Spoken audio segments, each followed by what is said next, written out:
William Tecumseh Sherman was born in 1820 in Lancaster, Ohio, near the banks of the Hocking River. Sherman reported that his middle name came from his father having caught a fancy for the great chief of the Shawnees, Tecumseh. After his father's death, the 9-year-old Sherman was raised by a Lancaster neighbor and family friend, attorney Thomas Ewing Sr. Senator Ewing secured an appointment for the 16-year-old Sherman as a cadet in the United States Military Academy at West Point, where he roomed and became good friends with George H. Thomas. There, Sherman excelled academically, but he treated the demerit system with indifference. Upon graduation in 1840, Sherman entered the Army as a second lieutenant in the 3rd U.S. Artillery and saw action in Florida in the Second Seminole War. He was later stationed in Georgia and South Carolina. While many of his colleagues saw action in the Mexican-American War, Sherman performed administrative duties in the captured territory of California. Sherman reached the town of Yerba Buena in California 2 days before its name was changed to San Francisco.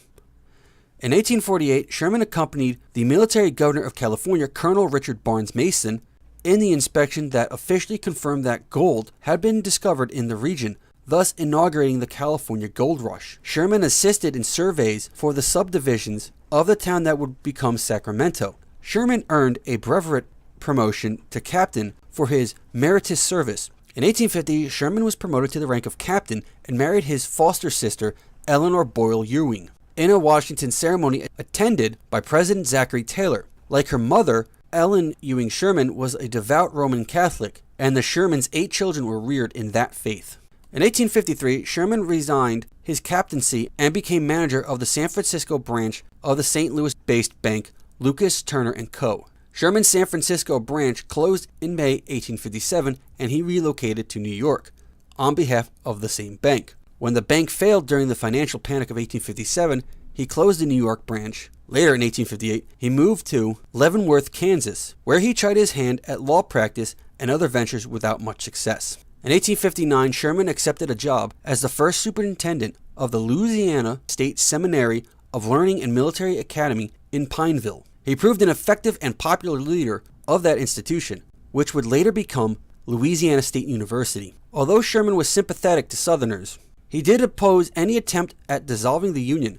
On hearing of South Carolina's secession from the United States, Sherman observed to a close friend, "You people of the South don't know what you're doing. This country will be drenched in blood, and God only knows how it will end. It is all folly, madness, a crime against civilization. You are bound to fail. Only in your spirit and determination are you prepared for war. In all else, you are totally unprepared, with a bad cause to start with. At first you will make headway, but as your limited success begins to fail, if your people will but stop and think, they must see in the end that you will surely fail." In January of 1861, as more southern states were seceding from the Union, Sherman was required to accept receipt of arms surrendered to the state militia by the U.S. Arsenal at Baton Rouge, Louisiana. Instead of complying, he resigned his position as superintendent and returned to the North. Immediately following his departure from Louisiana, Sherman traveled to Washington, D.C., possibly in hope of securing a position in the Army, and met with Abraham Lincoln in the White House during Inauguration Week. Sherman expressed concern about the North's poor state of preparedness, but found Lincoln unresponsive. Sherman became president of the St. Louis Railroad, a streetcar company, a position he would hold for only a few months. Thus, he was living in border state Missouri as the succession crisis came to a climax. In early April, he declined an offer from the Lincoln administration to take a position in the War Department. After the bombardment of Fort Sumter, Sherman hesitated about committing to military service and ridiculed Lincoln's call for 75,000 3-month volunteers to quell secession, reportedly saying, "Why, you might as well attempt to put out the flames of a burning house with a squirt gun." However, in May, he offered himself for service in the regular army. He received a telegram summoning him to Washington on June 7th. Sherman was first commissioned as colonel of the 13th U.S. Infantry Regiment, effective May 14, 1861. This was a new regiment yet to be raised, and Sherman's first command was actually of a brigade of 3-month volunteers, at the head of which he became one of the few Union officers to distinguish himself at the First Battle of Bull Run on July 21, 1861, where he was grazed by bullets in the knee and shoulder. He was assigned to serve under Robert Anderson in the Department of the Cumberland in Louisville, Kentucky.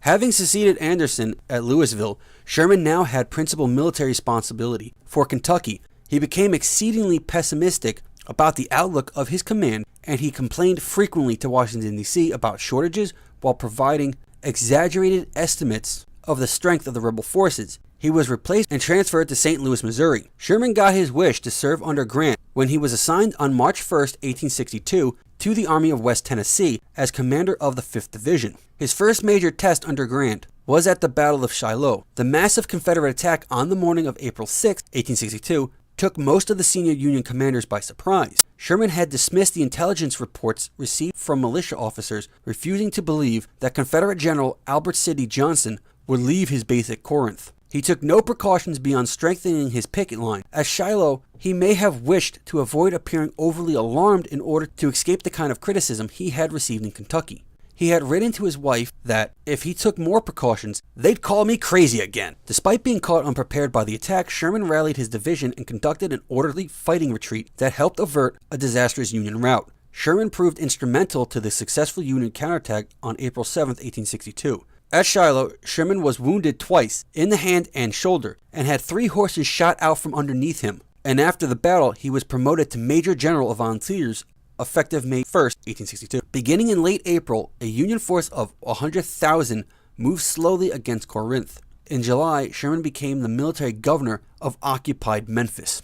After the surrender of Vicksburg to the Union forces on July 4, 1863, Sherman was given the rank of Brigadier General in the regular army, in addition to his rank as Major General of Volunteers. Command in the West was unified under Grant, and Sherman succeeded Grant in command of the Army of the Tennessee. During the Battle of Chattanooga in November, under Grant's overall command, Sherman quickly took his assigned target of Billy Goat Hill. When President Abraham Lincoln called Grant east in the spring of 1864 to take command of all the Union armies, Grant appointed Sherman to succeed him as head of the Military Division of the Mississippi, which entailed command of the Union troops in the western theater of the war. As Grant took overall command of the armies of the United States, Sherman wrote to him outlining his strategy to bring the war to an end, concluding that, "If I can whip Lee and I can march the Atlantic, I think old Uncle Abe will give us 20 days leave to see the young folks." Sherman proceeded to invade the state of Georgia with 3 armies: the 60,000 strong Army of the Cumberland under George Henry Thomas, the 25,000 strong Army of the Tennessee under James P. McPherson,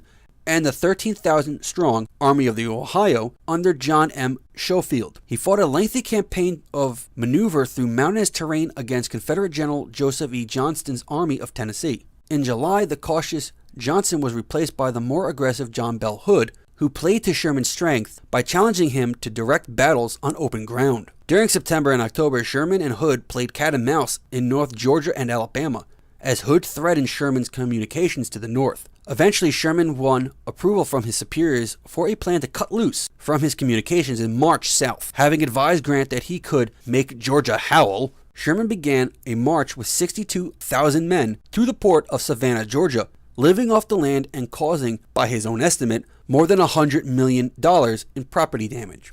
Sherman's advance through Georgia was characterized by widespread destruction of civilian supplies and infrastructure. Although looting was officially forbidden, historians disagree on how well this was enforced. The practice of heating rails and bending them around trees, leaving behind what came to be known as Sherman's neckties, made repairs difficult. At the end of his campaign, known as Sherman's March to the Sea, his troops captured Savannah on December 21, 1864. Sherman then dispatched a famous message to Lincoln offering him the city as a Christmas present. Grant then ordered Sherman to embark his army on steamers and join the Union forces confronting Lee in Virginia.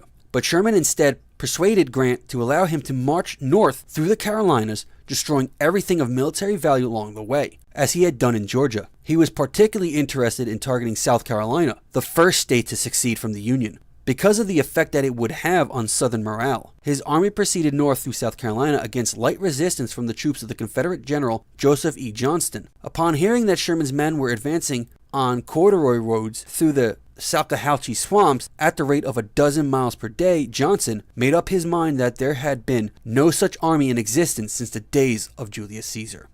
Sherman captured the state capital of Columbia, South Carolina on February 17, 1865. Fires began that night, and by the next morning most of the central city was destroyed. Sherman's official report on the burning placed the blame on Confederate Lieutenant General Wade Hampton III, who Sherman said had ordered the burning of cotton in the streets. In late March, Sherman briefly left his forces and traveled to City Point, Virginia to consult with Grant. Lincoln happened to be in City Point at the same time, allowing the only three-way meetings of Lincoln, Grant, and Sherman during the war. Following Lee's surrender to Grant at Appomattox Courthouse and the assassination of President Lincoln, Sherman met with Johnson at Bennett Place in Durham, North Carolina, to negotiate a Confederate surrender. At the instance of Johnson and of the Confederate President Jefferson Davis, Sherman conditionally agreed to generous terms that dealt with both political and military issues. Sherman thought that those terms were consistent with the views Lincoln had expressed at City Point, but the general had not been given the authority by General Grant, the newly installed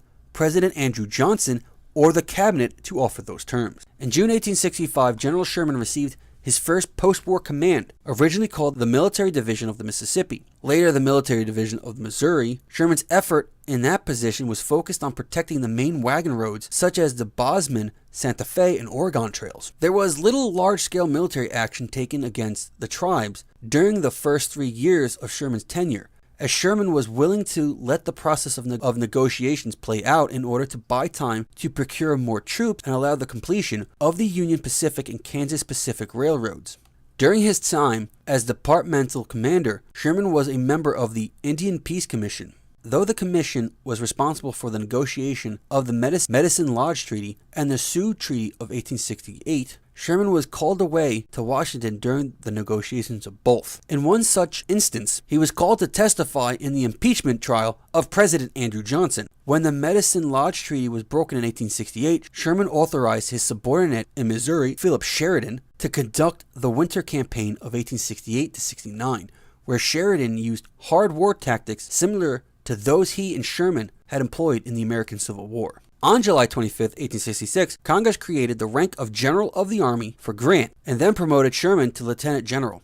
When Grant became president in 1869, Sherman was appointed Commanding General of the United States Army and promoted to General of the Army. Much of Sherman's time as Commanding General was devoted to making the western and plains states safe for settlements through the continuation of the Indian Wars, which 3 significant campaigns during this time being the Modoc War, the Great Sioux War of 1876, and the Nez Perce War.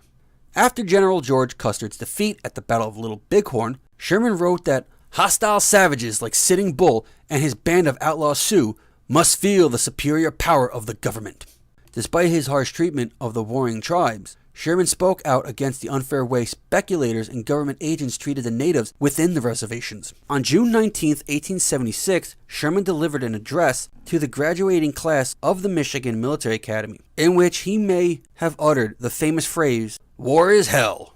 Sherman stepped down as commanding general in November 1, 1883, and retired from the Army on February 8, 1884. In 1888, he joined the newly formed Boone and Crockett Club, a wildlife conservation organization founded by Theodore Roosevelt and George Bird Grinnell. He lived most of the rest of his life in New York City. He was devoted to the theater and the amateur painting, and was much in demand as a colorful speaker at dinners and banquets, in which he indulged a fondness of quoting Shakespeare.